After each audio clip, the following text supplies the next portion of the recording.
ไป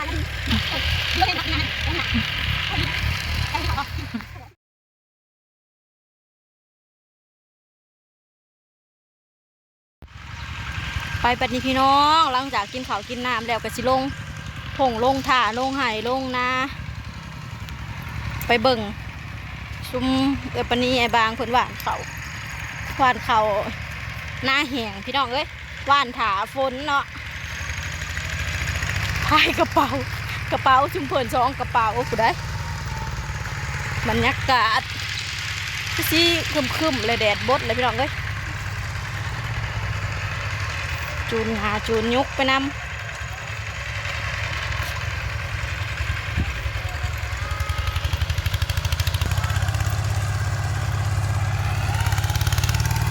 เล่งเป็นเล่งง่ายกุ้มพี่น้องเอ้ย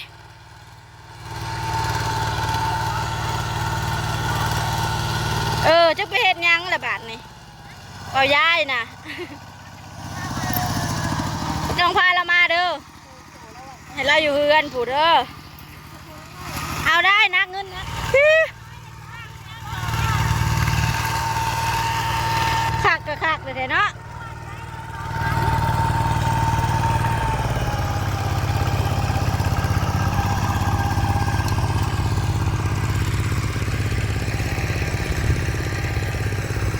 วิธีหวานเขาบอก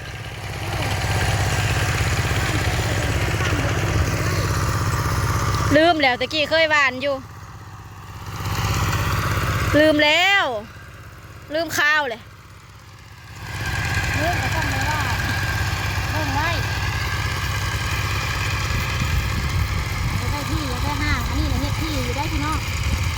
เพราะว่าห้างมาได้นาน้ำเราสิบ่พอใจเราบ่เห็นเขาเราก็สิตกใจไปล้าง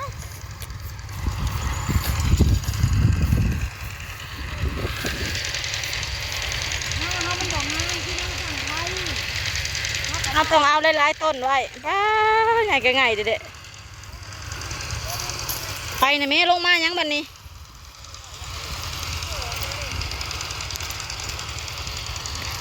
แดดกระบดหายจบเจือ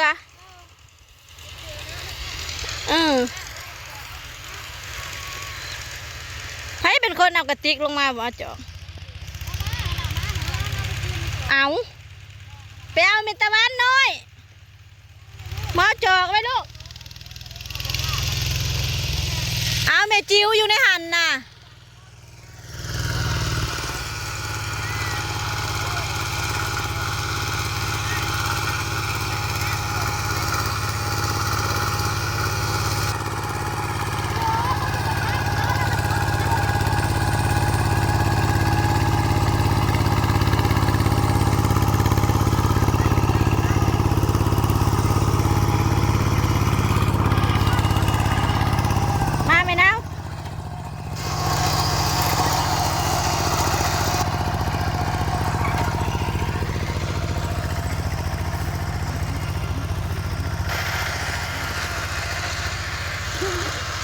ใส่กันขยะพ่อน้ำตะวัน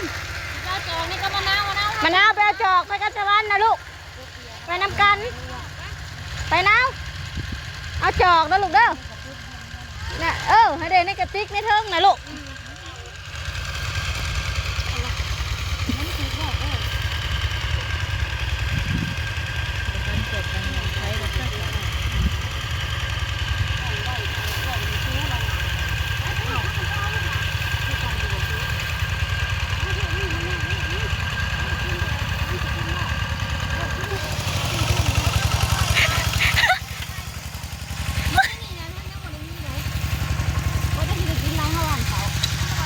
คนงามหวานเขาพี่น้องเอ้ยปีนี้อีแม่แก้วก็สิได้เร็วอีแม่แก้วก็สิได้ข่าวร้ายนี่แถวขอบนี่อีโน่ถ้าขอบนี่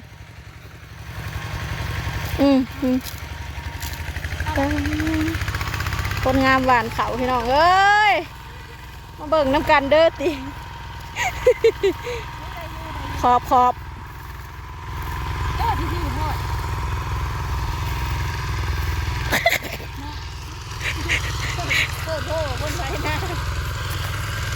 ผูกข้องไอโอ๊บแหงโหด เหมาะเป็นเหมาะเอามากูสิวานนี่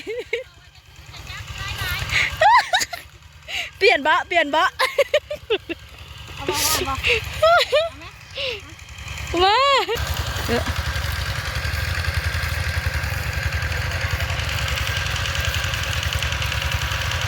เ4 คนไหวนี่ อืม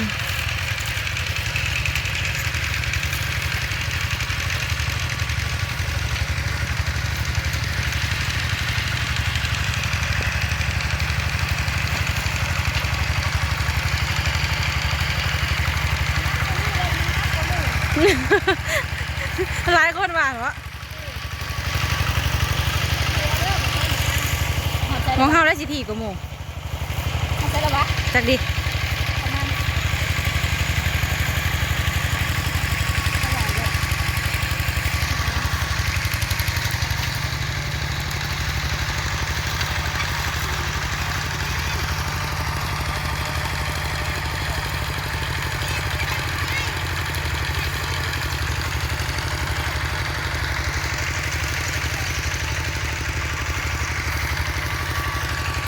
ในกลางได้สะว่านแล้วนะหันนะนี่หันนะ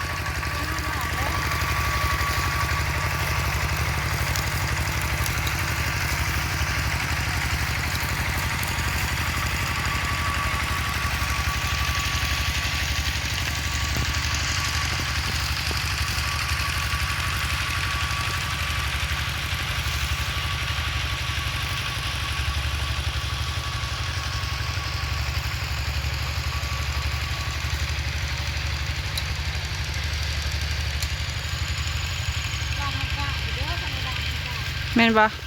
จำพ่อจังหวานเป็นเนาะบ่หวานกล้ายังหวานที่บ่เป็นหยังมันถ่าบ่เป็นหยังที่ยังดีจังโลกง่าย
จนพุ่งกระดิ่งแล้ว อันไร เชือกโอ้เชือกขวานเชือกหนาตายเชือกหนาตายแล้วดึงดึงบนแห้งเลยเนาะดึงหน้าไม้พอดีแล้วมันมีหยาถ้าเป็นที่ยามันบ่มีขาวบ่พอแล้ว เล่นรถบ่